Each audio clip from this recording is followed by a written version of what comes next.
Congressman Greg Steube sits on the Ways and Means Committee, joining us live now. Congressman, good to see you. Thanks so much for coming on. A major day, depending on which network that you work for. Can you talk a little bit about this and what Americans can expect if they are tuning in to, again, this first impeachment inquiry hearing today, this morning? Yeah, the witnesses include a forensic accountant who's obviously going to walk through all the financial crimes and the financial evidence, which I think is really important for the American people to see that. You also have a former DOJ tax prosecutor who will walk through the crimes. I hope that they'll walk through the crimes that have been committed. And what I hope will happen is that the chairman will lay out through the questionings a timeline and kind of simplify the crimes that have been committed and the evidence that supports those crimes, because there is so much information out there and so much evidence out there that it can get confusing to Americans. Just yesterday, we released 700 pages of more evidence, corroborating testimony from other witnesses, corroborating the testimony from the IRS whistleblowers. So it can get a little voluminous for the American people, and I hope we simplify this as to here's the crime that was committed, here's the X amount of dollars, we're up to plus $20 million that the Biden crime family took as payments for these type of actions. I hope they lay that all out, put the timing, and make it clear to the American people. And that's just the evidence we have today. There's a lot to follow and keep track of, to your point, Congressman. And again, this is looking into Joe Biden, not to be confused with Hunter Biden, although perhaps there could be some overlap here.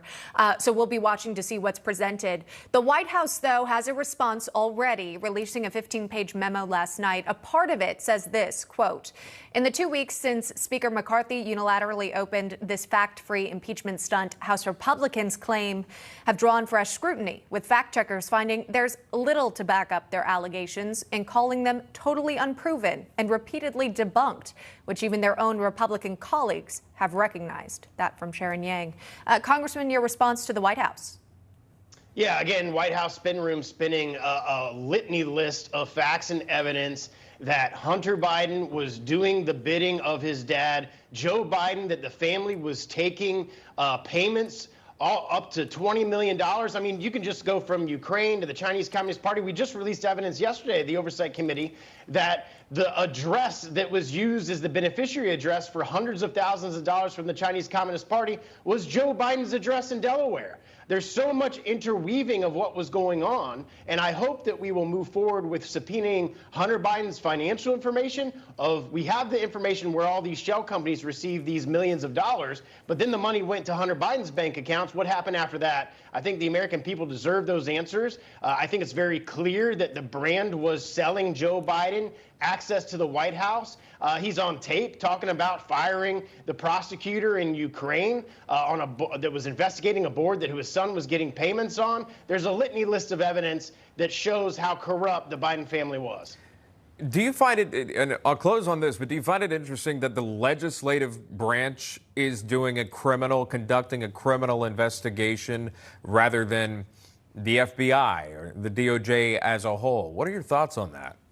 Yeah, the FBI had Hunter Biden's laptop for years and just sat on it. You have DOJ officials who were stonewalling the investigation on the IRS side on Hunter Biden for years so that it would toll the statute of limitations so that they couldn't charge him with these crimes. There was evidence that we released yesterday in the 700 pages where one of the DOJ officials that were in charge of the IRS investigation into these crimes said, we don't want Joe Biden's name on the subpoenas or on the search warrants.